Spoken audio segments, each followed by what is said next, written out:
it marks the death, actually, of the two-party system. The Tories are totally finished, spent as a political force, and the Labour Party, well, 10 months in to that government, and they're left totally shattered. We are now joined by a very familiar face to GB News viewers, much loved former presenter, New Reform UK councillor, Darren Grimes. Darren, how is it being away from here and into the political world? Well, Bev, they're both as mad as each other, to be perfectly honest with you. So, and I mean that in the most endearing way I possibly can. Look, 677 seats, control of 10 councils. Even Andrew Pearcey couldn't dent the reform bubble from, rolling down that hill and taking out its Labour opponents. It's been an absolutely amazing thing to happen to this part of the world, but also others.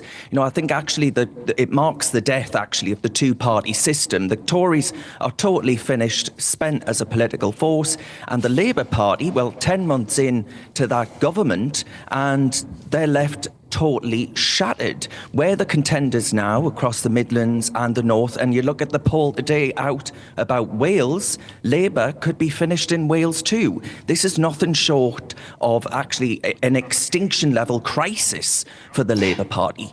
On a sort of more local level for you, Darren, what are your concerns? What have you got to get stuck into?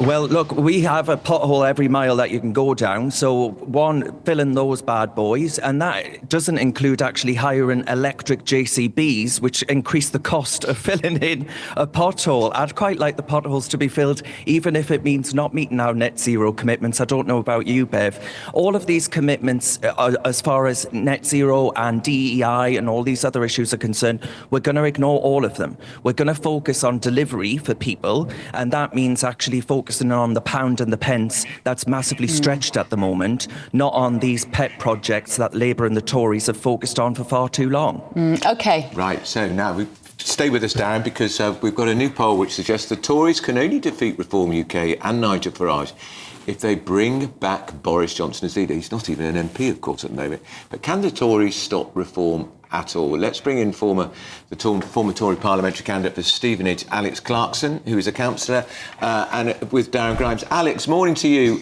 You had appalling results in your part of the world last week in the local elections. Is it game over for the Tories?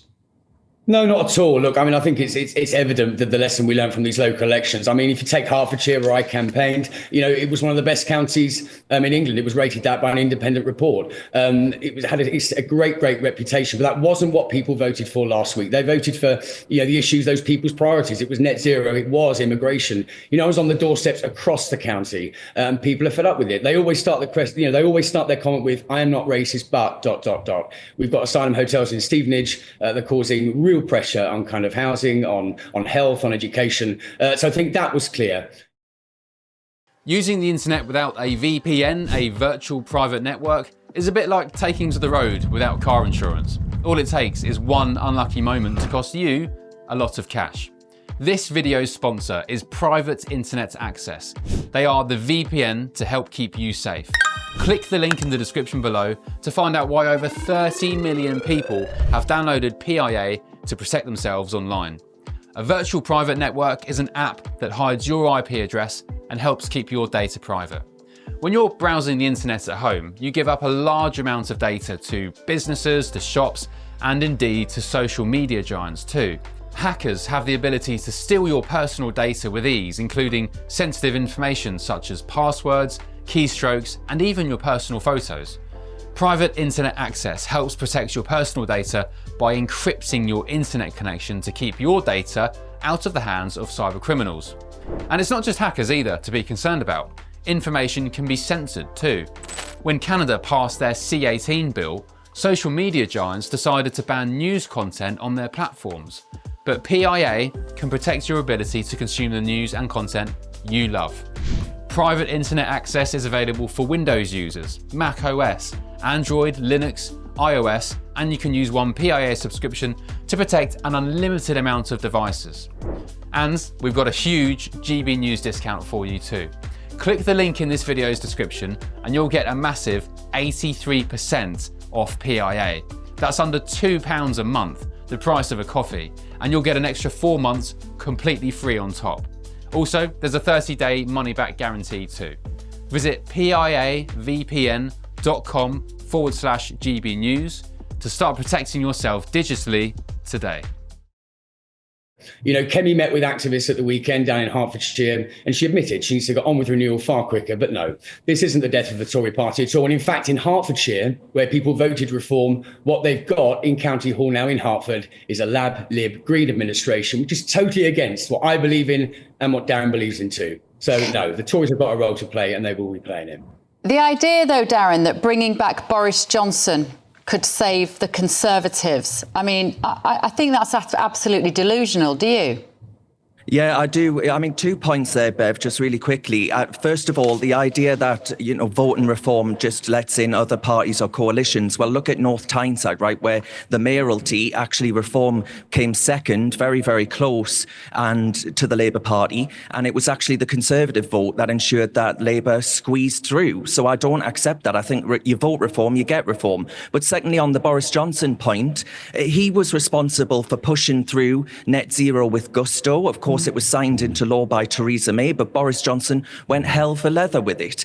And as far as letting 1 million people in every single year, last year, the 1 million people came, the city the size of Birmingham. Where did we house them? Where did they go? And as far as the illegal entrants are concerned, well, we've got HMOs, which is homes with multiple occupancies, up here in the northeast of England. Imagine, Bev, that you are a single parent in the northeast of England and you find out that moving in next door are 7 fighting age men, because that's actually what's happening in parts of our country. And you worry till goodness only knows what at night, worrying where your children are, because there are these strange men that have moved in next door that don't share our views, values or culture. And I don't think you do have to be some kind of swivel-eyed bigot or whatever else they want to try and smear us as to actually view that as a safeguarding issue for children. So there are lots of ways in fact in which the Tories betrayed us. Darren, let's get Alex back in. Alex, immigration is a huge issue, and Kemi Baynott has talked about a cap, but she hasn't given us a number. Absolutely. Listen, if you look at does she need to give us a number? Yeah, I think so, absolutely. If you look at the Deportation Act that's come in this morning, this is the Tories actually acting on the people's priorities. If you look at the early day motion that Rupert Lowe's got through, not one Reform MP has signed it, but you've got, Tory MPs like Lewis Cocking signing it. So the trouble with reform, and I go back, Darren mentioned vote reform, get reform. We have no idea what reform stand for. And it's okay, proclaiming these things on net zero, on immigration, but there's no proof yet about how reform are going to govern. And if we see what happens with people like Ben Habib, with Rupert Lowe, I mean, the good news is at least within the Conservative Party, you can have a debate about our leader. In reform, you can't do that. You get thrown out, like Ben, like Rupert.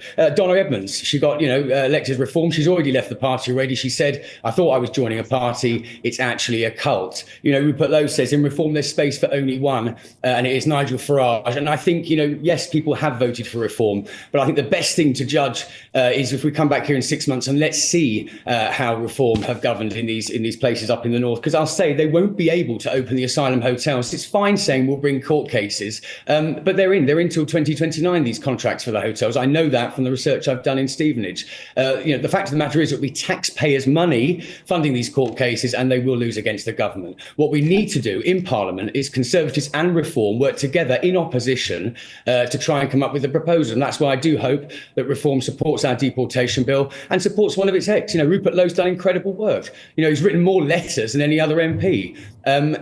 Where was Reform's report into the rape gang scandal? Nigel Farage promised an independent one funded by Reform if the government didn't do it. He's backtracked on it. And as for the flags, Union Jack's my favourite flag, so's the St George's. But, they've already said, we'll do the county flags as well. What about the armed forces flag? What about the Ukrainian flag? But then, Farage said Putin he admires the most. And apparently we provoked provoked Russia. OK, Alex, we've run out of time. We could have carried that on for a lot longer. Yeah. Darren Grimes, great to see you.